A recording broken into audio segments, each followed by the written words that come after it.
Hello friends, कैसे हो आप सभी। स्वागत है आपका हमारी यूट्यूब चैनल पर। गाइज, आज हम बात करने वाले हैं टेंसेस के बारे में, इंग्लिश लैंग्वेज में टेंसेस का। गाइज चलिए स्टार्ट करते हैं। और गाइज आपसे एक रिक्वेस्ट है कि अगर आपने हमारा चैनल अभी तक सब्सक्राइब नहीं किया है तो प्लीज़ हमारे चैनल को सब्सक्राइब कीजिएगा। टेंस होता क्या है गाइज। सबसे पहले अगर टेंस के बारे में आपको जानना है तो ये भी जानना पड़ेगा और जानना ज़रूरी है कि टेंस सच में वाकई में होता क्या है। तो टेंस को हम बोलते हैं काल। ठीक है, काल दैट मीन्स कि टाइम बताने वाला, समय बताने वाला। आगे, there are 3 kinds of tense, present tense, past tense और फ्यूचर टेंस। प्रेजेंट टेंस को हम हिंदी में वर्तमान काल बोलते हैं, पास्ट टेंस को हम भूतकाल बोलते हैं और फ्यूचर टेंस को बोलते हैं भविष्य काल, यानी कि जो आगे आएगा। और वर्तमान जो अभी चल रहा है और जो निकल चुका है उसे हम भूतकाल से रिप्रेजेंट करते हैं। There are 4 kinds of every tense, here we go. यानी कि जो भी हमारे टेंस है, तीनों टेंसेस, उनके 4 और प्रकार होते हैं। ठीक है, तो चलिए स्टार्ट करें। अब ये 4 प्रकार कौन से होते हैं ये देखते हैं। टेंस का हमारा क्या है, प्रेजेंट, पास्ट, फ्यूचर। अब हम इनकी पहचान कैसे कर सकते हैं, इनका पता कैसे कर सकते हैं। तो हम प्रेजेंट में हमेशा ता के हिसाब से यूज़ करेंगे कि कंटिन्यू काम हो रहा हो या काम का होना पाया जा रहा हो प्रेजेंट में। और पास्ट को हम रिप्रेजेंट करेंगे था के साथ में, और फ्यूचर को हम करेंगे गा के साथ, खाएगा, करेगा, सोएगा, इस तरीके से। तो पहला हमारा प्रेजेंट के पार्ट्स हैं। Present indefinite. प्रेजेंट इंडेफिनिट में आता है टाइम निश्चित ना हो कि वो एक्चुअली किस टाइम पर हो रही है, बट हाँ उनका ये बताया जाता है कि वो चीज़ें लगातार होती जाती हैं, कभी कभी भी हो सकती हैं। Present continuous. प्रेजेंट कंटिन्यूअस का मतलब होता है लगातार होना, यानी कि कोई भी काम अभी चल रहा है। फिर है प्रेजेंट परफेक्ट। प्रेजेंट परफेक्ट होता है कोई भी काम संपूर्ण रूप से हो चुका है, यानी कि कोई भी काम हो चुका है या ख़त्म हो चुका है, या फिर भूतकाल से रिलेटेड। भूतकाल से रिलेटेड दैट मीन्स कि पास्ट से रिलेटेड, पास्ट में स्टार्ट हुआ और अब हो चुका है। Next, present perfect continuous. Present perfect continuous में क्या होता है कि जो भी काम हमने बनाया या जो भी हमने काम किया है पास्ट में, वो काम हमारा कंटिन्यू अभी भी चल रहा है। ठीक है, इसी तरीके से पास्ट के पार्ट्सों के बारे में बात करेंगे। Past indefinite, past continuous, past perfect and past perfect continuous. Next, future indefinite, future continuous, future perfect and future perfect continuous. तो गाइस पहले रूल्स हम पढ़ेंगे हमारे प्रेजेंट इंडेफिनिट टेंस के लिए। तो प्रेजेंट इंडेफिनिट टेंस क्या है वो हम डिटेल में जानेंगे इस वीडियो के through. Present indefinite is used to describe action that is either happening right now और दैट हैपन्स रेगुलरली और रूटीनली।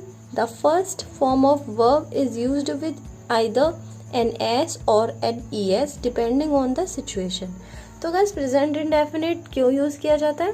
प्रेजेंट इंडेफिनिट एक्शंस को डिस्क्राइब करने में, समझाने में, that either happening right now यानी कि कोई चीज़ अभी हो रही है या फिर होती रहती है, रेगुलरली यानी कि रोजाना की बेसिस पे, या फिर कभी कभी।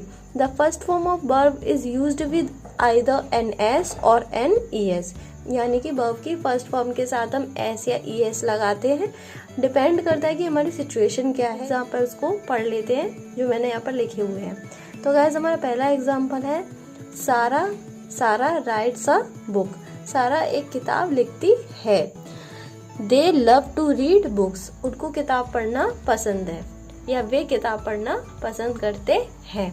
तो यहाँ पे गाइस हमने पहले तो एक प्लूरल सेंटेंस को लिया है और एक सिंगुलर सेंटेंस को लिया है, जहाँ पर सिंगुलर हमारा सब्जेक्ट जो है वो सिंगुलर में है और एक में हमारा प्लूरल में है। तो जो सारा है वो हमारी सिंगुलर सब्जेक्ट है, यानी कि एक वचन में है। तो सारा के साथ में जो हमने वर्ब ली है, वर्ब हमारी फर्स्ट फॉर्म है और उसके साथ हमने एस को या ई एस को प्लस किया है, उसके साथ में जोड़ा है। ऐसा हमने क्यों किया है? क्योंकि हाँ गाइस, जब हम सिंगुलर सब्जेक्ट को लिखते हैं तो उसके साथ जो वर्ब यूज़ की जाती है उस वर्ब के साथ हम एस या ई एस को जोड़ते हैं। उसके बाद हम ऑब्जेक्ट लगाएंगे। ऑब्जेक्ट हमारा क्या है? किताब। तो हमने यहाँ किताब को ऐड किया है। इसी तरीके से they love to read books, they हमारा प्लूरल सब्जेक्ट है। प्लूरल सब्जेक्ट के साथ हम वर्ब का फर्स्ट फॉर्म ही ऐड करेंगे बस। As we make sentences in time phrases also, जैसे कि जहाँ पर हमें कोई भी चीज़ हमेशा मिलती है, every day, month, year, never, often, normally, seldom, sometimes, usually, twice a week, day and all the time, इन सब जगहों के लिए हम प्रेजेंट इंडेफिनिट टेंस का यूज़ करेंगे। Next, rules for affirmative sentences और सिंपल सेंटेंसेस।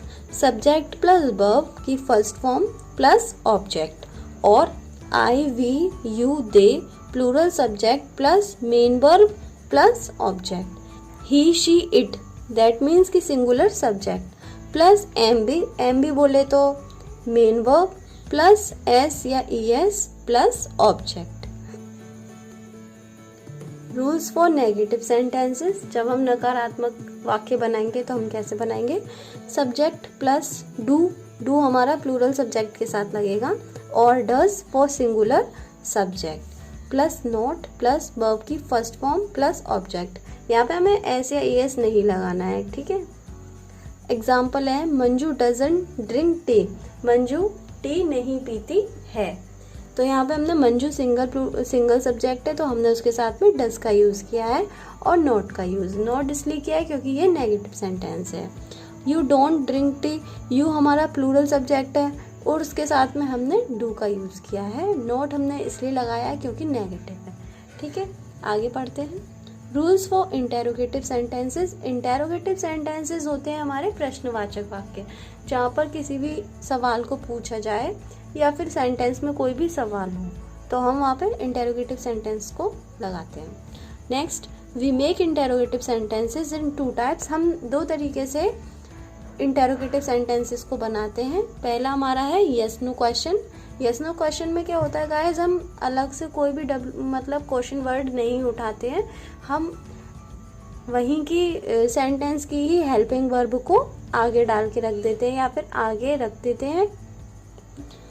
जैसे कि डू या does plus subject plus main verb की first form plus object plus question mark. Question mark हमारा मेन रहेगा, क्योंकि अगर हम क्वेश्चन मार्क नहीं लगाएंगे या भूल जाएंगे लगाना तो हमारा सेंटेंस गलत माना जाएगा, चाहे वो सही भी क्यों ना हो। दूसरा है WH क्वेश्चन। WH क्वेश्चन में क्या होता है, पहले क्वेश्चन वर्ड आते हैं। क्वेश्चन वर्ड आपको पता ही होगा गाइस, क्वेश्चन वर्ड में what, which, where, when, how, whom, इस तरीके के वर्ड्स प्लस डू या does plus subject plus verb की first form plus object plus question mark. Next, some more rules. हम कुछ और रूल्स को भी ध्यान में रखेंगे ताकि हमें प्रॉब्लम ना हो आगे। To talk about general truth and permanent actions और फैक्ट्स, यानी कि जब हम किसी भी जनरल ट्रुथ के बारे में या कोई भी चीज़ नॉर्मली सच है जिसे हम बदल नहीं सकते, या परमानेंट एक्शन या फिर जो चीज़ें होती रहती हैं उन चीज़ के बारे में बात होती है तो वहाँ पे प्रेजेंट इंडेफिनिट का यूज़ किया जाता है। जैसे कि पृथ्वी गोल है, इसको कोई चेंज नहीं कर सकता कि गोल है ना। इस तरीके के टाइप्स के सेंटेंसेस को हम प्रेजेंट इंडेफिनिट के अंदर डालते हैं। नेक्स्ट है हमारा the earth rotates round on its axis, यानी कि पृथ्वी अपनी धुरी पर घूमती रहती है। आई स्पीक इंग्लिश, मैं इंग्लिश बोलता हूँ, ये जनरल ट्रूथ हो गया। To talk about repeated actions. अब एक्शंस रिपीटेड तो होते ही हैं गाइस, अब जैसे हमने खाया तो हम दोबारा भी तो खाएंगे, तो हम रिपीटेड एक्शंस के बारे में भी बात करने के लिए प्रेजेंट इंडेफिनिट का यूज़ करेंगे। कैसे? He gets up at 8 o'clock every morning, वो रोजाना 8 बजे उठता है, ठीक है। नेक्स्ट है हमारा they never listen to their teacher, वो प्रेजेंट इंडेफिनिट टेंस का प्रयोग, यानी कि इसका यूज़ वर्तमान बोले तो प्रेजेंट समय में होने वाले सामान्य कामों या घटनाओं या आदत का भाव या सत्य का भाव, सत्य को हम ट्रुथ या ट्रुथ बोल सकते हैं, प्रकट करने के लिए किया जाता है। यह जरूरी नहीं कि काम बोले जाने वाले समय पर ही हो, वह काम हर समय होता रहता है या बार बार होता रहता है। इन वाक्यों की पहचान यह है कि इनके अंत में, यानी कि लास्ट में, ता है, ते हैं, ती हूँ आदि शब्द आते हैं। कहाँ पर आते हैं? सेंटेंस के लास्ट में, जब हम इनको ट्रांसलेट करते हैं हिंदी से इंग्लिश में या इंग्लिश से हिंदी में। Affirmative sentences. Study the following examples carefully. Neeraj पत्र लिखता है। Neeraj writes a letter. मैं हॉकी खेलता हूँ। I play hockey. सूरज पूरब में उदय होता है। The sun rises in the east. फिर है नेगेटिव सेंटेंसेस। वह गाना नहीं गाता है। He does not sing a song. तुम अपना काम नहीं करते हो। You do not do your work. Mohan कभी झूठ नहीं बोलता है। Mohan never tell a lie. Next हमारा है इंटेरोगेटिव सेंटेंसेस। क्या वह पुस्तक पढ़ता है? Does he read a book. Next, तुम कहाँ रहते हो? Where do you live. चलिए स्टार्ट करते हैं गाइस। हमने पहले तो रूल्स वगैरह सारा कुछ फॉलो कर लिया है। अब हम देखेंगे कि हम सेंटेंस बना पा रहे हैं कि नहीं बना पा रहे हैं। तो पहले हमारा सेंटेंस हम लेते हैं, मैं अपना पाठ याद करता हूँ। ओके गाइस, तो हमने अपना सेंटेंस ले लिया है। अब हमें क्या करना है? हमने सबसे पहले सब्जेक्ट लेना है। तो हमारा सब्जेक्ट क्या है गाइस? मैं, यानी कि जिसके बारे में कोई बात हो रही है, जिसके द्वारा कोई काम किया जा रहा है। तो सब्जेक्ट के बाद हमने यहाँ सब्जेक्ट को ले लिया। सब्जेक्ट हमारा हो गया आई। ओके, अब हमें क्या करना है? सब्जेक्ट के बाद हमें लेनी है वर्ब की फर्स्ट फॉर्म। तो अभी वो क्या कर रहा है? याद करता है। क्या याद करता है? पाठ। तो हम पहले याद करने की लगाएंगे। तो वो याद कर रहा है, तो याद करने की फॉर्म क्या होगी? लर्न। I learn. उसके बाद में क्या याद करता है वो? अपना पाठ। तो आई के साथ हम क्या लगाएंगे? माई। तो आई लर्न माई पाठ के लिए लेसन। सीता एक मधुर गाना गाती है। तो सीता एक मधुर गाना गाती है। तो सीता हमारी क्या हो गई? सीता हमारी सिंगुलर सब्जेक्ट है। तो सीता सिंग्स। सिंग हमारी हो गई वर्ब, और वर्ब के साथ हमने बताया था एस या एस लगाएंगे जब हमारा सब्जेक्ट सिंगुलर होगा तब। तो हमने इसके साथ में एस ऐड किया है। सीता सिंग्स अ मधुर गाने को हम बोल सकते हैं स्वीट सॉन्ग। तो सीता सिंग्स ए स्वीट सॉन्ग। सीता एक मधुर गाना गाती है। तुम एक पत्र लिखते हो। तो अब हम क्या करेंगे? इसका भी हमें ट्रांसलेट करना है। तुमको हम बोलेंगे यू, लिखने को हम बोलेंगे write. You write a letter. Next sentence है, मैं अपना पाठ याद नहीं करता हूँ। ये हमने नेगेटिव सेंटेंस लिया है। तो आई डू के साथ में हम लगाएंगे नॉट, क्योंकि यहाँ पे ना की बात हो रही है। आई डू नॉट लर्न। अब यहाँ पे हम ऐसे आई गेस का यूज़ नहीं करेंगे। Okay guys, I do not learn my lesson.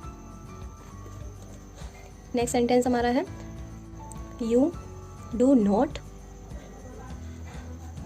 Go to school. He never tell a lie. क्योंकि वह सिंगल सब्जेक्ट है तो हम यहाँ पे क्या लगाएंगे? डज। डज के बाद हम लगाएंगे सब्जेक्ट। सब्जेक्ट के बाद, क्योंकि आपको पता है कि हमारा सब्जेक्ट क्या है? सिंगुलर। तो सिंगुलर में हम क्या लगाएंगे? डज। डज के साथ में हम सब्जेक्ट लगाएंगे। सब्जेक्ट हमारा ही है।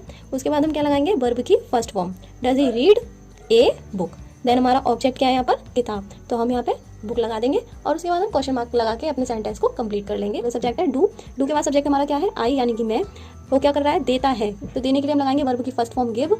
उसके बाद हम क्या लगाएंगे? किसे देता है? तुम्हें। यू। क्या देता है? ए कलम, अ पेन। नेक्स्ट सेंटेंस, ये हमने अपना सेंटेंस नोट कर लिया है। वह स्कूल कब जाता है? यहाँ पे हम ना क्वेश्चन वर्ड लगाएंगे, क्योंकि यहाँ पे हमारा क्वेश्चन क्या है? कब, जो कि सेंटेंस के बीच में आ रहा है। और जब हम क्या की बात करते हैं, जब सेंटेंस में क्या हाँ या ना में जवाब देना होता है, तो वहाँ पे हम हेल्पिंग वर्ब को आगे करके लगा देते हैं। ये दो टाइप से बनते हैं इंटेरोगेटिव वाले सेंटेंस। अब इसका दूसरा टाइप हम देख लेंगे। यहाँ पे क्वेश्चन क्या है? वह स्कूल कब जाता है। तो हम पहले लगाएंगे कब की। कब के लिए हम क्या लगाएंगे? व्हेन। हेल्पिंग वर्ब हम लगाएंगे डज, क्योंकि हमारा जो सब्जेक्ट है वो सिंगुलर है। व्हेन डज ही, जाने के लिए गो टू स्कूल। फिर हम लगाएंगे question mark, when does he go to school. तो गाइज आज का ये हमारा टॉपिक यहीं फिनिश करते हैं। तो गाइज अगर आपको मेरा चैनल पसंद आया और मेरी पढ़ाई पसंद आई तो प्लीज़ मेरे चैनल को सब्सक्राइब कीजिए।